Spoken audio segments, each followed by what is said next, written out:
Может, хватит ради притворяться.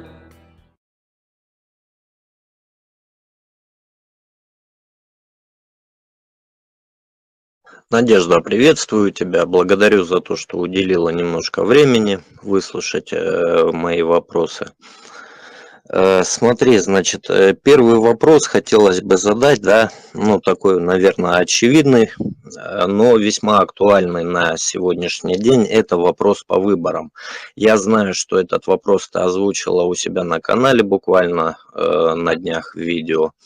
Вот. Но дело в том, что аудитория на каналах все равно разная, но это такая информация, которую хотелось бы распространить как можно массовее, чтобы услышало как можно больше народу.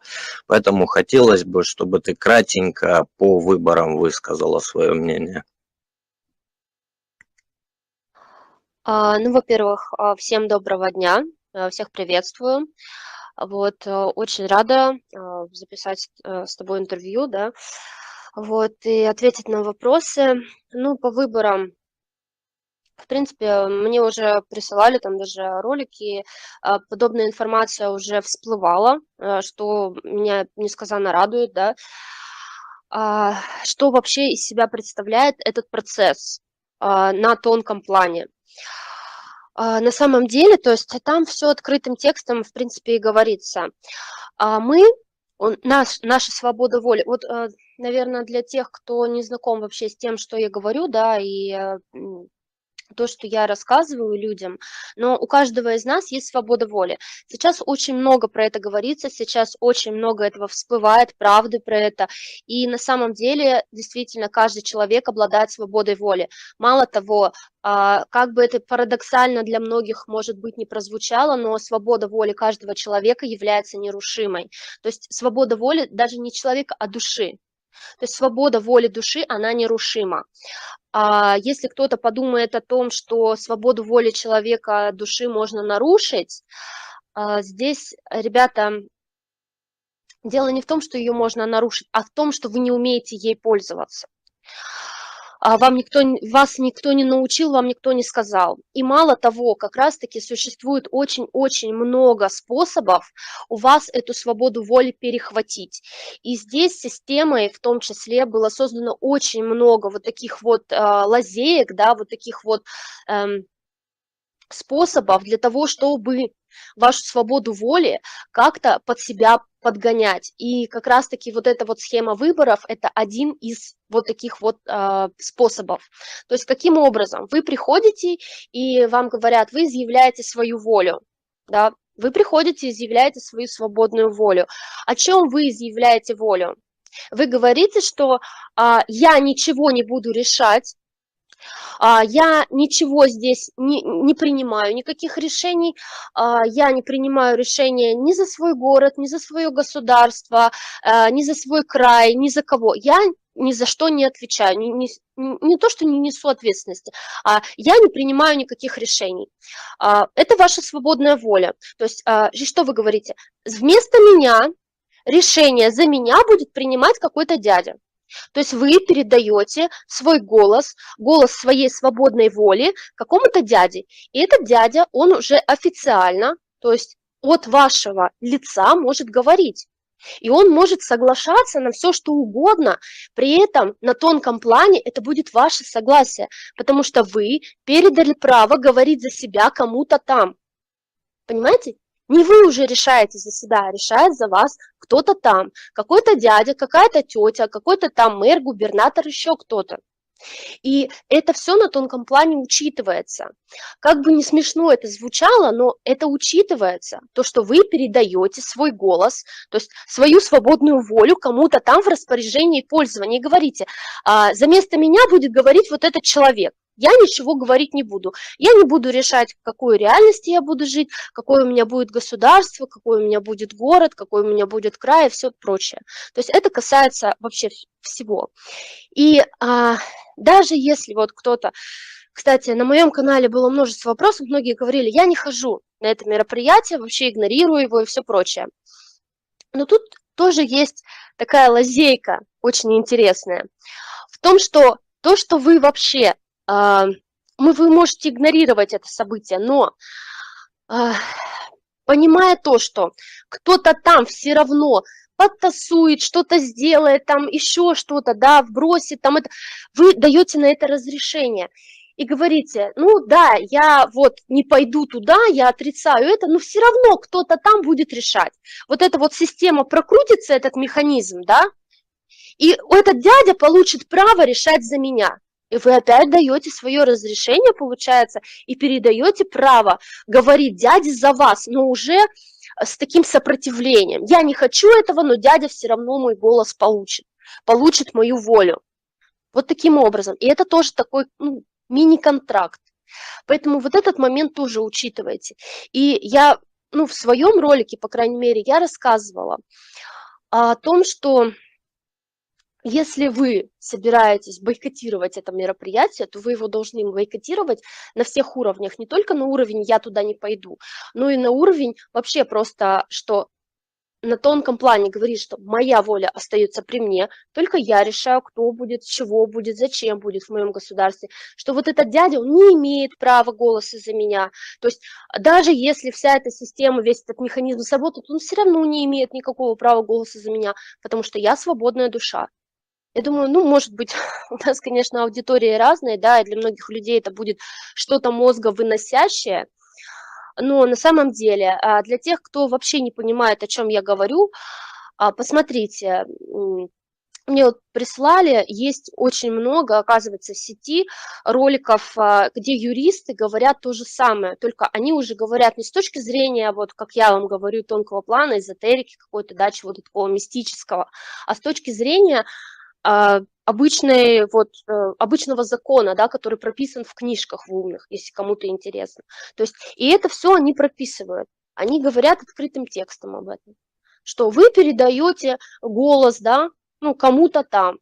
И человек, который говорит, он говорит, я голос народа. В принципе, я говорю за весь народ. Народ за себя ничего не говорит, он нем, рабы не мы. Все.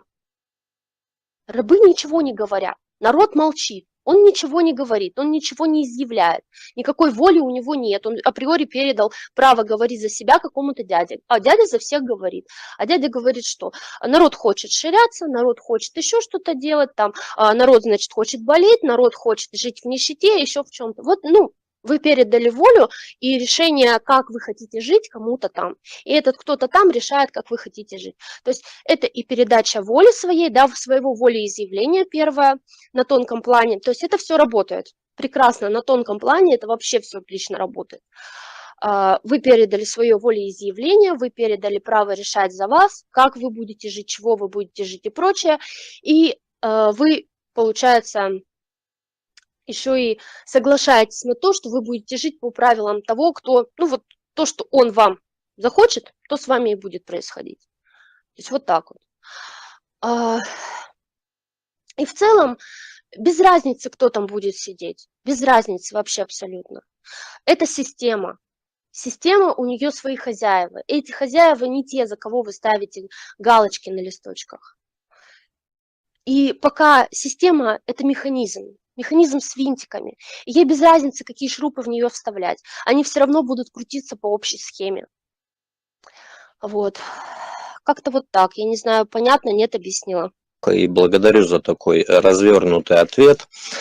Смотри, вот у меня прям в процессе прослушивания твоего ответа возник такой вот вопрос, который, знаешь, наверное, интересовать будет также тоже многих зрителей, подписчиков.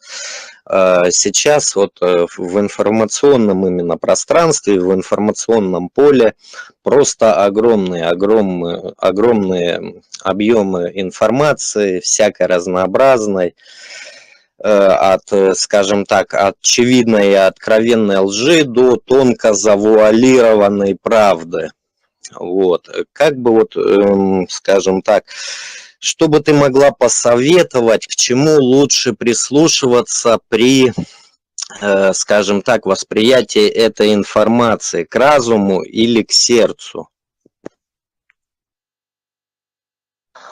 Во-первых, ребята, всегда надо прислушиваться к себе и прислушиваться не к уму, а действительно к душе. Что вам откликается и что вам резонирует. И в первую очередь Знаете, должно насторожить, если что-то нагнетает на вас страх, если что-то нагнетает на вас панику, если основная задача того, кто говорит, это сказать вам, что вы там продаете душу, то, что вы там куда-то чего-то, что темные такие сильные, они тут такие крутые, такие все вот, значит, замечательные, они вас всех тут ширнут, там, сгнобят, убьют, там еще что-то сделают. То есть сразу понимаете, на кого работают такие люди. Потому что вот то же самое, что с выборами, я могу сказать, что когда вы верите и говорите, что да, они могут со мной это сделать, вы на это априори соглашаетесь. Все, вы подписываете там на тонком плане, что я там, Вася, согласен на то, что темные могут там украсть мою душу. Все, вы под этим подписались. Как только вы поверили в то, что темные это могут сделать, вы расписались. И вот таких вот тонко завуалированных, ну, кстати, тут не только тонко завуалированная правда, да, и откровенная ложь, ну и тонко завуалированная ложь. А ее, наверное, вот на просторах вообще всего интернета и прочее 90% на самом деле. Вот тонко завуалированной лжи, которая косит хорошо под правду, под истину, под что-то такое. И люди сами не понимают, на что они подписываются, когда вот это вот все смотрят и воспринимают. Поэтому очень важный момент. Не верьте никому вообще. Вот сейчас такое время, когда никому, никакому там гуру, никакому там вещателю, никому нельзя доверять на 100% и говорить: о, блин, он там все, капец, истина в последней инстанции, сейчас я буду верить каждому его слову. Нельзя так делать. Нельзя. Очень много людей, я сейчас смотрю, они привыкли так делать. У них вот, они их из стороны в сторону вот так вот штормит, да, от одного там какого-то человека к другому, и вот они ищут везде все и всюду. И вот таким вот доверием, максимальным доверием, что, о, этот человек, он там божество в обличии, да, в телесном, вы можете очень сильно попасть. Поэтому хотите воспринимать, вы ищете информацию, это нормально, это правильно. Но в первую очередь единственный человек, которому вы должны доверять, это вы сами. Все есть в вас. Я это говорю всегда и всем. Все, любая информация, все есть в вас. Вы просто в себя не верите. Вам надо поверить в себя. Поверить в себя, в собственные ощущения того, что вам ближе и что вам нравится. Но не верить никому и не доверять на 100%, тем более не должно быть слепой веры в кого-то, в какого-то человека, экстрасенса, там, я не знаю, там, гуру, там, пускай он там какой-то там супер-пупер, но к всему относитесь скептически так или иначе. И слушайте в первую очередь себя. Спрашивайте у себя. Когда вы хотите узнать что-то, вот, спрашивайте у себя, как выглядит эта вселенная, что мне делать, что мне не делать, как, что. Учитесь слушать себя, не кого-то, себя в первую очередь. И это очень-очень важно. И работать над собой. Так, ну смотри, давай тогда следующий вопрос, такой достаточно, наверное, интересный. Куда и как правильнее направлять свою энергию?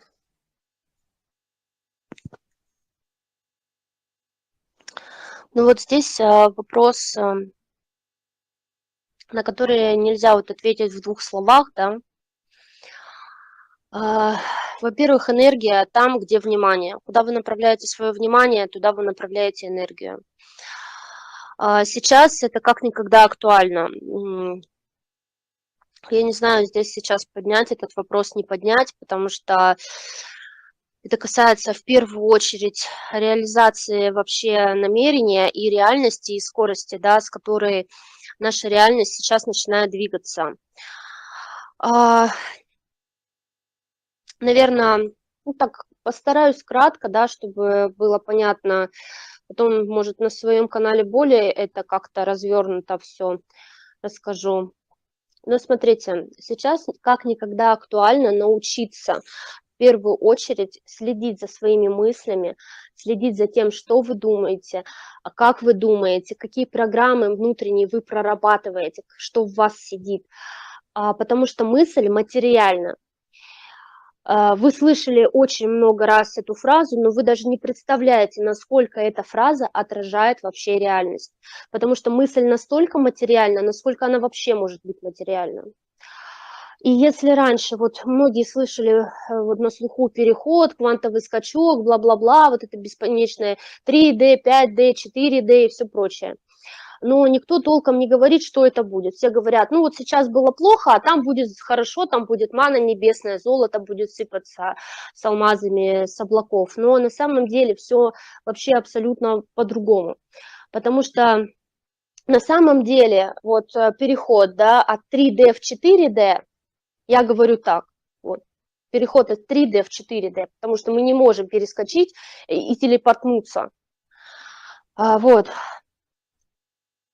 Каждая плотность имеет определенный цикл развития, то есть несет определенный цикл духовного развития, поэтому вы не можете через плотность перепрыгнуть, вы просто не доросли потенциалом до нее. Многие могут, кто уже дорос до той плотности, но кто еще не дорос, те не могут перепрыгнуть. Поэтому как может перепрыгнуть мироздание целое, когда оно еще не прошло тот цикл? Вы же не можете, у вас вот было сегодня 3 года, а потом вам 10 стало. Правильно? Где вот эти вот выпавшие года? Поэтому так это не работает. И мы переходим из 3D в 4D. Но это не какой-то вот такой волшебный переход, где вдруг с неба начинают сыпаться золотые монеты. На самом деле просто физические свойства реальности меняются. И если раньше материальная мысль, да, вот эта вот самая, она была долгоиграющей, то есть она очень долго, материя была неподвижная, она очень вяло текущая была, поэтому было пространство вариантов определенных. И материя со скрипом очень долго, как деготь, вот такая вот вяло текущая поворачивалась для того, чтобы исполнять ваши намерения, ваши мысли, то сейчас это все будет материализовываться просто по щелчку. Оно уже начало материализовываться по щелчку. Движение материи, движение реальности стало очень-очень быстрым. События заворачиваются очень-очень быстро. Движение самой жизни очень-очень быстро. И ребята, которые работают с намерением, которые понимают, видят вообще движение реальности, видят пространство вариантов, они заметили сразу же вот эти моменты, что сейчас движение материи стало очень быстрым, и все буквально, вот что ты не захочешь, материализовывается просто по щелчку пальцев. И поэтому крайне важно, тут не только то, что ой, я захотела аленький цветочек, завтра он у меня будет, но и материализовываются другие вещи, те, в которые вы привыкли. Например, ой, у меня сопли, я заболею. Вот вам. Все сразу же материализовалось. Если раньше могло не сработать, сейчас все срабатывает. Вот поэтому очень важно выкидывать старые установки. Потому что вы сами будете прорабатывать, быть генератором собственных негативных сценариев в вашей жизни. Потому что вас приучили думать негативно. Вас приучили, что у вас все всегда плохо. Если раньше это плохо не срабатывало, то сейчас оно будет срабатывать с ускоренной вот этой вот скоростью перемотки, просто в 2 раза быстрее, а то и больше.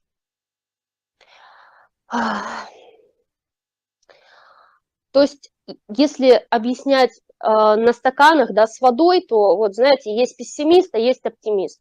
У оптимиста стакан наполовину полный, а у пессимиста стакан наполовину пустой. Так вот, у кого он был наполовину пустой, он вообще пустеет. А у тех, у кого он был наполовину полный, он будет полный, наполнится до краев. Поэтому очень важное вот насчет того, что куда потратить свою энергию, на что обратить внимание. Обратите внимание в первую очередь на себя. Сейчас очень важно начинать с себя. Собственной головы для начала, собственных мыслей, собственных вот работа над собой ускоренная, и убирать вот эти вот все негативные программы, все вот эти вот сценарии, которые вы прокручиваете ежедневно в своей голове, ежедневно.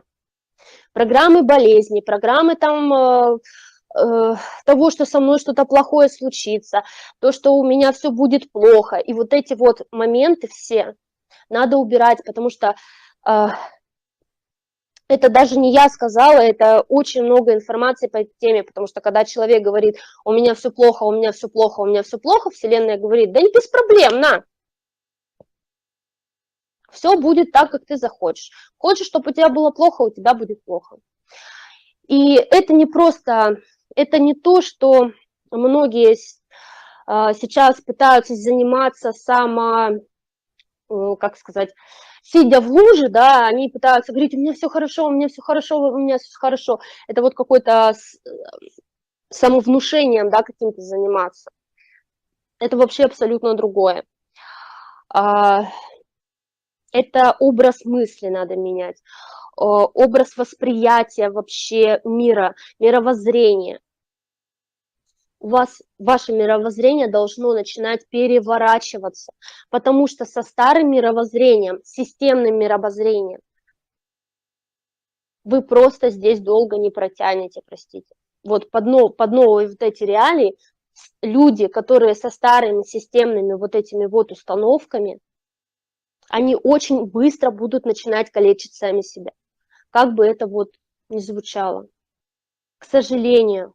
И я сейчас, к сожалению, очень сильно наблюдаю, как это все у людей реализовывается со старым системным мышлением. Как-то вот так. Я не знаю, понятно, непонятно. Ну и тут же сейчас сразу скажу, что это также означает, что все вот эти вот, вы, допустим, смотрите там паблики, не паблики, где наглетание страха, паники, там какой-то вот такой вот штуки, вы не должны этому поддаваться. Напротив, когда вы сталкиваетесь с такой ерундой, вы смотрите, допустим, какую-то такую штуку, и вы говорите, я запрещаю вот это все, в моей реальности, я запрещаю это все, я сам хозяин своей реальности, я хозяин этого мироздания, я здесь родился, да, и вы говорите, я запрещаю, чтобы вот это вот было в мире, в котором я живу, этого быть не должно. И тем самым мысль, которую вы озвучиваете, она будет материализоваться. Вы, еще 10 человек, еще сотни человек, 1000 человек.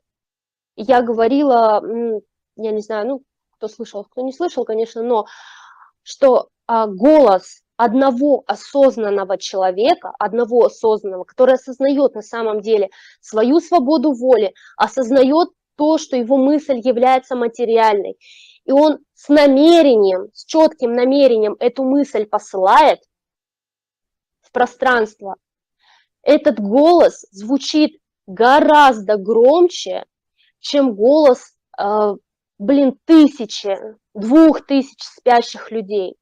На самом деле так и есть, потому что их намерение, оно зыбкое, оно не успевает сформироваться. Но когда человек говорит осознанно, когда он говорит это с твердым намерением, его вот это вот каркас, он незыблемый получается. Как-то вот так. Ну, опять же, наверное, для человека, который не знаком, да, как-то вот с такими пониманиями, может, и тяжело будет. Ну, как умею, так объясняю. Ну, я думаю, для большинства все-таки зрителей моего канала та информация, которую ты доносишь, будет очень даже вполне понятна. Там, может быть, единицы как бы не поймут ее, ну да, значит, вот таков удел их. Что ожидает в ближайшем будущем тех, кто, скажем так, до сих пор и не понял, что происходит, то есть не понял, что надо меняться самому, менять окружающий себя мир? Ой, ну, в принципе, я это озвучила так или иначе. То есть я сказала, что реальность под них подстраиваться не будет, да, под их старое вот это вот системное мышление, стереотипийное. А дело-то не в том, что как-то что-то там их жалко, пчелки и все, но в том, что они сами так будут влиять на окружающую их материю. То есть человек, который будет говорить «я умру, я умру, я умру», да, от каких-то там фактов, он создаст тот каркас реальности, где он действительно уйдет, то есть тем способом, который он для себя изготовил. И поэтому важно вот не проецировать страхи, не проецировать вот это ничего, потому что на самом деле люди, все болезни, все вот это вот люди проецируют сами. В первую очередь, они сами дают разрешение на это все, они сами и своим негативным вот этим, ну, то есть вырабатывая негативные эмоции, погружаясь, да, в негатив, и много чем еще, то есть они притягивают это на себе. Ну и также, допустим, могу сказать, что не только это, но и подключки имеют очень большой, огромный вес в том, что люди болеют, да, что у них вот это вот все происходит.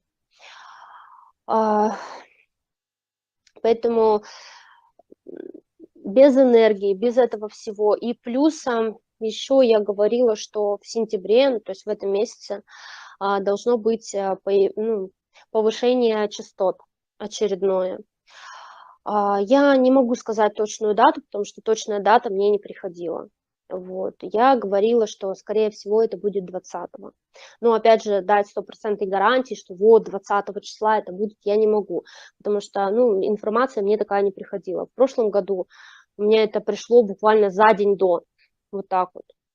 Но когда я смотрела последний раз, да, мне приходило, что идут финальные какие-то приготовления, то есть это как, знаете, проверяют систему, то есть все ли готово к тому, чтобы там включить этот рубильник, да, там каждый, ну вот образное вам такое представление, что каждый проводочек, там каждый все там проверяют, все ли там в порядке, все ли там везде работает, все ли, ну, то есть финальные какие-то вот такие вот проверки приготовления, где-то там еще что-то подделывают, где-то это, и все, уже готовы почти к тому, чтобы это сделать. И что там будет с системными людьми, да, вот, которые не хотят перестраиваться, не хотят делать, ну, вот, под новые реалии после вот запуска этих вибраций, я даже не представляю, потому что вот по опыту, да, как раз-таки перед предыдущим, ну, в предыдущем году, как раз в сентябре, после запуска первых вот этих вибраций, и начала быстрее реальность работать. То есть вот это вот запустился процесс, да, быстрой реализации. И тут может быть и такое, что после вот запуска очередных вибраций, да, вибрационной составляющей, оно еще быстрее. К сожалению, мысли этих людей начнут реализовываться просто с такой скоростью, что они даже сами не успеют подумать, и это все будет забываться. Надежда, и еще один вопрос, наверное, станет он заключительным. Смотри, весь интернет давеча пестрил, да, сообщениями, что ждать на 11 сентября. Вот, 11 сентября уже прошло, предположений высказано было масса, но самое интересное в этой всей ситуации было то, что вот, ну, как я, например, думаю, ну не зря так все массово и спланировано праздники, дни городов, все празднования были перенесены на один день, 11 сентября 2021 года. Вот, хотелось бы узнать твое мнение, с какой целью это делалось. Все было не случайно, да, они это делали. Для чего они это делали? Ну, во-первых, они хотели провернуть то же самое, что они проворачивают в каждый праздник. То есть там Новый год, 8 марта, там другие праздники, да, они хотели, ну, и получилось у них это частично, выкачать энергию. То есть им нужна была энергия большого количества людей. Что они делали? Они магичили. То есть, по-русски выражаясь, они заворачивали реальность искусственным образом. То есть так, как надо им. А для того, чтобы завернуть энергию материи, да, реальности, так, как надо им, то есть создать искусственный вот этот вот, как мы создаем намерением, да, какой-то каркас реальности, который потом начинает обрастать, ну, грубо говоря, материальным мясом, то есть реализовываться начинает, да. они точно так же создают подобные каркасы, только они создают их искусственно. Вот. Для всей планеты, да, для всей параллели нашей. А, Для этого они, я там не знаю, там ритуалы какие-то, не ритуалы, там какие у них там эти способы. Ну, это я называю магия, да, потому что, ну, как по-другому назвать, искусственное влияние. И для того, чтобы такой каркас реализовать, да, создать, им нужно большое-большое количество энергии. И они уже привычным способом, то есть у них очень много подобных методов, подобных ритуалов происходит в течение года, когда они берут потенциал, да, энергию потенциала других людей, то есть обычных обывателей, также творцов, да, которые творят свои реальности, и просто берут чужой потенциал и хлобучат в свои вот такие вот действия магические. И эти действия оборачивают против тех же творцов, энергию которых они брали. Вот так это происходит. Я не знаю, насколько это будет понятно, вот. Но с точки зрения практики, может, кто-то поймет, как и что. И такие моменты они проворачивают, я уже говорила, идет выкачка энергии на праздники, типа там Новый год, 23 февраля, 8 марта, там пасхальные праздники, другие праздники. Вот недавно тут 6 сентября Новый год был по календарю. В Израиле, по-моему, да, был еврейский Новый год, там все позаболевали нафиг 6 числа, и все такие, ой, наверное, ну, там это, что-то не то, наверное, сезон пришел. Да, сезон, где-то там намагичили, а у вас сезон пришел. Все в один день прям вот. Поэтому тут такие моменты еще, знаете, очень интересного характера. Поэтому не все, вот на самом деле здесь не все то, чем кажется.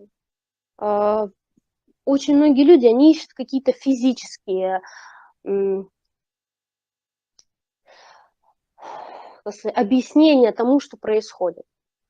Но на самом деле и вот те, кто, извините меня, хотят этот мир нагнуть, да, и хотят, чтобы тут все на них работали, и которым этот мир принадлежат, у них все построено на магии.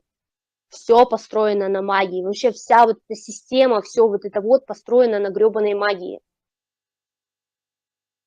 а не на каких-то фундаментальных физических свойствах. Но людям обычным они будут протирать только про физику. Смысл в том, чтобы люди не знали о том, что у них есть потенциал, чтобы люди не знали о том, что они свой потенциал могут реализовать сами. И то, что если каждый человек начнет сам творить свою реальность, если он начнет выражать свою волю, да, а не передавать ее кому-то там, каким-то дядям, еще кому-то, который потом будет где-то там делать магию на его свободной воле, выкачивая потенциал этих людей. То есть передавая, опять же, получается, волю по каким-то вот этим вот иерархическим ступенькам. И он очередная тоже галочка на листочке. Все очень сильно взаимосвязано. Пускай вам кажется, что это фантастически все, пускай вам кажется, что это все как-то там звучит бредово, там еще что-то. Но когда ты отрываешь подключку, и у тебя моментально в ту же секунду перестает болеть спина, которая до этого болела 20 лет, и ты не знал, что делать, ты проходил там всех остеохондрозников, там всех, я не знаю, экстрасенсов, всех там ортопедов, там всех подряд, и чем-то ее только не мазал, и что ты только не делал, но она у тебя проходит именно в тот момент, когда ты на тонком плане отрываешь подключку, ты начинаешь верить в невозможное. И, возможно, тогда каждый поймет, что, ну, мир немного не тот, каким он кажется на самом деле. И, возможно, причина не только в физике. И если есть те, кому выгодно, чтобы люди воспринимали только физическую составляющую тех проблем, которые с ними происходят. Уважаемые зрители, на нашем канале «Хватит врать» ответила на вопросы Надежда Солнечная. Ссылочку на ее канал я оставлю в описании и в первом прикрепленном комментарии. Давайте поблагодарим Надежду за предоставленную информацию. Всем тоже благодарю. Вот, было очень интересное интервью. Было очень интересно ответить на вопросы. Всем до скорых встреч. До свидания. Может, хватит врать и притворяться.